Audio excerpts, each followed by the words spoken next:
picturesque Himalayan state of Uttarakhand has been grappling with a contentious issue, the land rights legislation, or the Bhu Kanun as it is called. The law, aimed at protecting the rights of the local residents and preserving the natural resources of the state, has sparked intense debate and protest. But the question remains why the people of Uttarakhand, especially the people from the hilly areas of Uttarakhand, are asking for Bhu Kanun, in short, a restriction selling of their lands. Let's deep dive into it. The protests for Bhu Kanun are being led by Mool Niwas Bhu Kanun Samanvay Sangharsh Samiti. We spoke with its co-convener Lusun Todaria, who shared insights on the issue. देखिए, जब उत्तराखंड राज्य आंदोलन चल रहा था तो उस समय राज्य आंदोलनकारी की एक मांग थी, आरक्षण के साथ नौकरियों का तो एक मांग थी, पर सबसे बड़ी मांग थी कि उत्तराखंड का जो जल जंगल ज़मीन है, जो हिमालय भूभाग के जल जंगल ज़मीनों का अधिकार है, वो यहाँ के मूल निवासियों को मिले। परंतु राज्य बनता है, उत्तराखंड में ज़मीनों की खरीद फरोख्त होना शुरू हो जाती है। उस समय BC खंडूरी जी के भी कार्यकाल में एक कानून आया था, जब 250 वर्ग मीटर की जो तक ही ज़मीन कोई जो अन्य प्रदेश का व्यक्ति है वो ले सकता था। परंतु जब 2018 आया था तो उस समय के जो तत्कालीन भाजपा की सरकार थी, तत्कालीन उस समय मुख्यमंत्री श्री त्रिवेंद्र सिंह रावत जी विधानसभा में जो पूरा जो एक प्रस्ताव लाते हैं जिसमें ज़मीनों के कानून को पूरी तरह से ढील दे दी गई और उत्तराखंड में जो खुली लूट शुरू हो गई थी ज़मीनों की इन्वेस्टर समिट के नाम पे, तो उस जो कानून को बिल्कुल ढील दी गई, उस ज़मीन के कानून को बिल्कुल ढील दी गई। उसकी वजह से उत्तराखंड की जो ज़मीनों की लूट थी उसमें भारी माफिया लगातार प्रदेश में आए और उन्होंने यहाँ की ज़मीनों का सौदा किया। तो जो एक उत्तराखंड के मूल निवासी थे, उनके जो एक सबसे बड़ा खतरा ये इस प्रदेश में फैल गया कि एक डेमोग्राफिक बदलाव लगातार उस उत्तराखंड में बढ़ते गया। तो इस डेमोग्राफिक बदलाव के कारण जो भविष्य में उत्तराखंड की जो एक पर्वतीय राज्य की अवधारणा थी उसके जो भटकने का खतरा था वो इस जो 2018 के बाद से शुरू हो गया था। खैर, शुरू तो ये 2000 के बाद से ही था, क्योंकि ज़मीन में कभी भी उत्तराखंड में एक ऐसा बिल्कुल कठोर कानून नहीं आया ज़मीन का जिससे उत्तराखंड में जो मूल निवासी है उनको उनके अधिकारों को, उनकी ज़मीनों का संरक्षण प्राप्त हो। तो इसी वजह से उत्तराखंड में भू कानून की मांग शुरू हुई है। जो भू कानून जैसे हम कह सकते हैं कि हिमाचल प्रदेश का हम उदाहरण दे सकते हैं कि वहाँ एक ज़मीन का कानून है जो वहाँ के निवासियों को संरक्षण प्राप्त करता है, वहाँ के किसानों को संरक्षण प्राप्त करता है। नॉर्थ ईस्ट में से तमाम राज्य हैं जहाँ वहाँ की ज़मीनों को संरक्षण प्राप्त करता है, वहाँ के निवासियों को संरक्षण प्राप्त मिलता है। तो उत्तराखंड ही एक ऐसा हिमालय राज्य बनता जा रहा है जहाँ खुली लूट ज़मीनों की हो रही है और यहाँ के मूल निवासियों पर अल्पसंख्यक बनने का खतरा जा रहा है। वैसे ही हमारे पास बहुत ही कम भूभाग है, 85% हमारे पास फॉरेस्ट है, 15% ही ज़मीन में हम सब रहते हैं और उसमें भी बहुत सारा बंजर भी है और मूल निवासियों के लिए इसलिए बहुत ज़रूरी है कि हमें अपनी ज़मीनों की रक्षा करें। इसलिए ही सरकार की ओर से जल्द भू कानून आना अति आवश्यक है। Only 14% of Uttarakhand's land is cultivable, while 65% of the state population still depends on agriculture for their livelihood. The state terrain is predominantly forested or unsuitable for farming. The fertile Tarai region is the primary agricultural hub, with the rest of the state, especially the hilly areas, limited to subsistence farming of millets and other local crops. Impact of development. Uttarakhand's focus on tourism has led to the development of roads, hotels and airports. This expansion often occurs on agricultural land, which threatens food security and disrupts the traditional farming practices of the local population. These developments have significantly affected the day-to-day lives of local residents. With laws allowing more freedom in land acquisition, many people from outside the state with money power are investing in land to open tourism-related businesses, resulting in people becoming laborers in their own lands. Most of the development work is taking place on agricultural land, posing a threat to the locals' ability to retain their farmland. Once agricultural land is lost, the capacity to grow crops and sustain farming practices diminishes.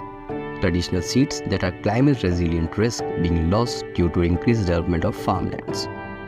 Millets grown for personal consumption and as an additional financial resources such as mandua, jangoda and corni are also at the risk of disappearing. Construction activities, particularly in hilly areas, have led to deforestation, soil erosion and water pollution. The destruction of natural habitats and shifting of water aquifers further endanger the environment and the livelihood of those who depend on it. We spoke to Mr. Surinder Sajwan, State President, All India Kisan Sabha Uttarakhand, about their demand for Bhu Kanun in Uttarakhand. 2008 में नरेंद्र तिवारी जी ने एक भू कानून बनाया। भू कानून वैसे जमींदारी abolition act 1950 से जुड़ा हुआ एक्ट है और उसमें संशोधन करके, क्योंकि उसके बाद यहाँ पर कुंजा एक्ट बना था, उसमें संशोधन करके तिवारी जी ने कहा था कि जो गैर उत्तराखंडी है यहाँ पर अगर जमीन लेना चाहते हैं प्रदेश के बाहर के लोग, तो उनको 800 वर्ग मीटर जमीन यहाँ पर मुहैया की जाएगी और वो ले सकते हैं। 800 वर्ग मीटर की उन्होंने भूमि क्रय की, कृषि भूमि को क्रय करने की उन्होंने सीमा रखी। उसके बाद जब भुवनचंद खदूड़ी आते हैं तो उन्होंने 150 वर्ग मीटर की सीमा तय कर ली। वो 150 वर्ग मीटर सीमा पे ये शर्त रखी गई कि ये 150 मीटर ग्रामीण क्षेत्रों पर लागू होगा, शहरी क्षेत्रों पे ये 150 मीटर लागू नहीं होगा। शहरी क्षेत्र में जो चाहे जितनी जमीन ले ले। लेकिन हम क्या देखते हैं कि जो भी ये कानून बनते हैं उसमें शहरी क्षेत्र की शर्त लगाकर शहरी क्षेत्र की सीमाएं बढ़ा दी जाती हैं और वो ग्रामीण क्षेत्रों पर वो लागू कैसे होगा जब वो शहरी क्षेत्र में होंगे। इस प्रदेश में लगभग 80-85 नगर निगम, नगर पंचायत, नगरीय क्षेत्र हैं और उनकी सीमाएं बढ़ा दी गई हैं। तो जब उनकी सीमाएं बढ़ा दी गई हैं और उन पे ये भू कानून लागू नहीं होना है तो भू कानून कैसे प्रभावी होगा। उसके बाद त्रिवेंद्र सरकार आती है। त्रिवेंद्र सरकार ने ये कानून ही खत्म कर दिए, बिल्कुल ये कानून खत्म कर दिए। और उसमें ये व्यवस्था थी अब तक के कानूनों में कि जो उद्योग के नाम पर भूमि लेगा, यहाँ पर इंडस्ट्रियल समिट भी हुई है और उनको कहा गया कि तुम औद्योगिक यदि नहीं लगाओगे, 3 साल तक उद्योग नहीं लगाओगे तो वो उद्योग तुम्हारे वो औद्योगिक भूमि स्टेट में व्यस्त हो जाएगी। लेकिन वो स्टेट में कोई व्यस्त नहीं हुई। और उसके बाद ये आते हैं धामी सरकार भी समिट बुलाती हैं और उन्होंने कह दिया कि पर्वतीय क्षेत्रों में जितनी जमीन जो खरीद सकता है खरीद ले, और अब तक के कानूनों को उन्होंने बंद कर दिया। इतना ही नहीं बल्कि ये भी था कि जो लैंड जो एग्रीकल्चर लैंड इंडस्ट्रियल लैंड में व्यस्त हो जाएगी उसके लिए लैंड यूज शासन की अनुमति से होगा। लेकिन धामी सरकार ने कहा कि लैंड यूज भी स्वतः ही हो जाएगा, जैसे आप अपने नाम पर जमीन कराएंगे। तो धज्जियां उड़ाई गई है भू कानून की और इसीलिए आज यहाँ की जनता अपने भू कानून की रक्षा के लिए, अपने सुरक्षा के लिए, पलायन को रोकने के लिए एक सशक्त भू कानून की मांग कर रही है। The British colonial period saw the first formal demarcation of land through the George William Trail land settlement of 1822 and 23, which preserved local forest rights while introducing revenue-driven commercial forestry in 1856. This led to widespread local resentment and protest. Historical resistance such as Ravai Andolan of 1930 showcased the local community's opposition to restriction on the forest use. The Chipko movement of 1974 further emphasized the deep connection between the people and their land, highlighting the need for sustainable land management. After India's independence, Uttarakhand inherited colonial land governance policy with minimal attempt at land settlement. The adoption of Uttar Pradesh Zamindari Abolition and Land Reforms Act 1950 rather than Himachal Pradesh Tenancy and Land Reform Acts 1972 for a hill state like Uttarakhand further complicated land ownership issues in the newly formed state. और land tenancy act है वो वहाँ के जो पहले मुख्यमंत्री थे परमार साहब, डॉक्टर यशवंत सिंह परमार, उनका बनाया हुआ कानून है और वहाँ पर कृषि और बागवानी मजबूत है। उत्तराखंड की भांति हिमाचल प्रदेश नहीं है। हिमाचल के उत्तर प्रदेश के 2 जिले प्लेन्स के हैं जहाँ पर की आबादी भी ज़्यादा है, खेती भी ज़्यादा है और वहाँ का जो टेनेंसी एक्ट है उन्होंने उसमें संशोधन किया कि ये 30 साल तक की जमीन लीज पर दी जा सकती है और वो फिर कृषक को वापस हो जाएगी। इसलिए वहाँ का लैंड टेनेंसी एक्ट यहाँ पर लागू नहीं हो सकता है। यहाँ की परिस्थितियों के मुताबिक यहाँ पर कमजोर के किसान हैं, उनके आधार पर उनकी खेती को बचाने के लिए एक सशक्त भू कानून बनना चाहिए, जिसमें कि भू कानून बनने से पहले तमाम किसान संगठनों से, तमाम राजनीतिक पार्टियों के, तमाम जो जनता के विभिन्न जिसे भू कानून की मांग कर रहे हैं, उनसे वार्ता की जानी चाहिए। The last law settlement of the region was done by United Uttar Pradesh government between the year 1960 to 64. In the last 24 years since the formation of state, no land settlement has been done, resulting in unreliable data used by Uttarakhand government and experts for planning. The geographical and land structure of the mountains has been changed significantly due to natural disasters and other factors since the last settlement. British India में 1937 में settlement हुआ था जी। और उस settlement के बाद यहाँ पर कोई वैसा सेटलमेंट नहीं हुआ। 1967 में एक लैंड रिकॉर्ड सेटलमेंट हुआ है सिर्फ देहरादून में। अच्छा। उसमें उन्होंने लैंड के रिकॉर्ड को दुरुस्त करने का काम किया, कोई डिमार्केशन का काम नहीं किया। हमारा कहना ये है कि यहाँ पर एक फिर से लैंड ऑपरेशन के लिए सर्वे होना चाहिए, चकबंदी होनी चाहिए। चकबंदी की भी व्यवस्था की मांग हम कर रहे हैं। चकबंदी हो और भूमि बंदोबस्त तत्काल हो। ये भी कई जन संगठन, कई पार्टियां इसके लिए मांग उठा रही हैं कि भूमि बंदोबस्त की जरूरत हो। लोग उसको लैंड सॉलिडिटी एक्ट बोलते हैं। उत्तर प्रदेश में अभी भी लैंड सॉलिडिटी एक्ट बना हुआ है, वो एक्ट उसकी तर्ज पर यहाँ पर भी बनना चाहिए। The economy of Uttarakhand, especially in rural areas, is heavily reliant on agriculture. However, with only 10% of hill district land being irrigated, most farming is subsistence based, leading to widespread migration in search of better opportunities. Small and marginal farmers, particularly from scheduled castes, face significant challenges in land ownership. Previous census data shows that less than 2% of large farm holdings in Uttarakhand are owned by scheduled caste members, exacerbating economic inequality. The growing tourism industry in Uttarakhand has increased land demand, often at the expense of agricultural activities. The construction of tourist facility has led to a reduction in cultivated land, with significant cultural and economic repercussions for local communities. The traditional farming practices of Uttarakhand, such as millet cultivation, are deeply intertwined with the local culture. The encroachment of development threatens the loss of climate-resilient seeds and traditional knowledge. The influx of non-residents and rapid development raise concern about the security and safety of hill villages, which have historically been peaceful and secure. Increased crime, illegal construction, and deforestation are major worries for the local population. Migration from villages to cities leave behind women, children, and the elderly, who often take up farming on abandoned land. However, the lack of irrigation and the pressure of development make their life increasingly difficult. After Uttarakhand's formation in 2000, demands for a separate land law like Himachal Pradesh intensified.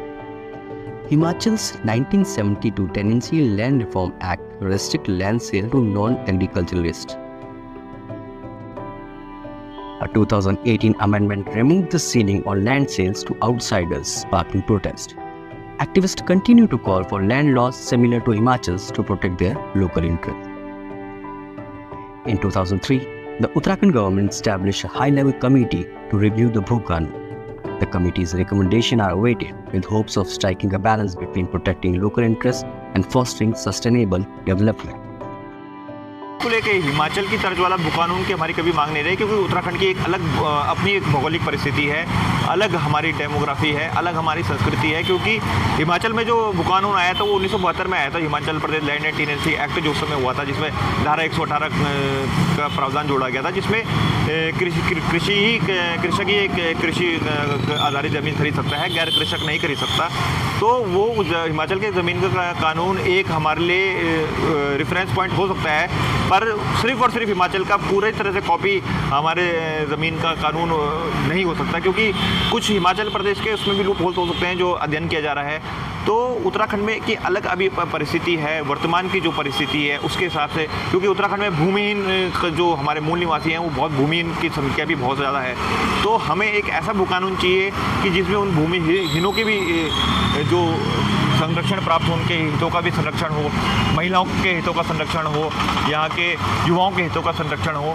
एक ऐसा अलग उत्तराखंड का एक अपने विशेष परिस्थितियों के अनुसार इस समय के आधार से एक ऐसा भू कानून बने जिससे उत्तराखंड की ज़मीनों को, उत्तराखंड के जल जंगल को बचाया जा सके, उत्तराखंड के हमारे तमाम तरह से जो हमारे उत्तराखंड के संसाधन हैं उनको बचाया सके, ताकि जो उत्तराखंड की ज़मीनें हैं उस पर सिर्फ और सिर्फ ज़्यादा से ज़्यादा मात्रा में मूल निवासियों का ही अधिकार होगा। जो जमींदारी एबोलिशन एक्ट है 1950 का, तिवाड़ी जी चीफ मिनिस्टर थे और चौधरी चरण सिंह थे minister, home minister, revenue minister. उन्होंने जो है इस ड्राफ्ट को तैयार किया था। उसमें तिवाड़ी जी ने भी ये व्यवस्था कर दी कि उत्तर प्रदेश के पर्वतीय क्षेत्रों में यह कानून लागू नहीं होगा। तो उत्तर प्रदेश के पर्वतीय क्षेत्र में तब ये गिने चुने जिले थे, 9 जिले तब के उत्तर प्रदेश में, तो यहाँ पर ये लागू नहीं हुआ। और तब 1967 में चौधरी चरण सिंह ने एक एक्ट को लाया, कुमाऊं जमींदारी एबोलिशन एक्ट। उस एक्ट के मुताबिक पूरे पर्वतीय क्षेत्रों में भी जमींदारी एबोलिशन एक्ट लागू किया गया। लेकिन इस जमींदारी एबोलिशन एक्ट में एक खतरनाक प्रोविजन ये भी रखा गया कि ये एक्ट मंदिरों, मठों, बड़े बड़े गौशालाएं, बड़े बड़े जो आश्रम हैं, धार्मिक आश्रम, उन पे ये लागू नहीं होगा। और अथाह संपत्ति, अथाह जमीन इन लोगों के पास है, न ये सीलिंग में कवर होते हैं, न ये जमींदारी एबोलिशन एक्ट में कवर होते हैं, और न आज जितने भी भू कानून बने न इन पे लागू होता है। इनकी जमीन कोई नहीं खरीद सकता। ये और जमीनें आज भी खरीद रहे हैं। इसमें सबसे बड़ा खरीद फरोख्त करने वाला स्वामी रामदेव है हरिद्वार में, जिसने ग्राम समाज की जमीन को, जंगलात की जमीनों को, किसानों की जमीनों को हड़प रखा है। और यहाँ तो लोगों को कह रहे हैं कि जो जंगल की जमीन में, सरकारी जमीन, उनको बेदखल करो, उनको तोड़ो। लेकिन स्वामी रामदेव को इतना बड़ा जमींदार जो बना हुआ है उसको छेड़ने को वो तैयार नहीं है। वो भी भू कानून में शामिल होने चाहिए ऐसे लोग। Amendment to Bhu Kanun incorporates stricter restriction on land sales to non-residents, particularly in agriculture and forested areas. Ensure that land transfer are transparent and in line with state's environmental and social priority. Encourage development that respect the ecological and cultural integrity of Uttarakhand. Implement regulations that prioritize local employment and sustainable use of natural resources similar to forest labor population model advocated by the Chipko movement. Enhance land ownership opportunities for marginalized community, particularly scheduled castes, through targeted land restriction programs and support for small-scale industries. Develop a balanced approach to tourism that supports rather than displaces local agriculture. Promote agri-tourism and eco-friendly tourism models that benefit local farmers and preserve indigenous farming practices. Involve local communities in decision-making processes related to land use and development. Participatory policymaking can help ensure that the development plans are aligned with the needs of aspiration of the people. As the 40th President of the United States, Ronald Reagan, once said, "The government is not the solution to our problem.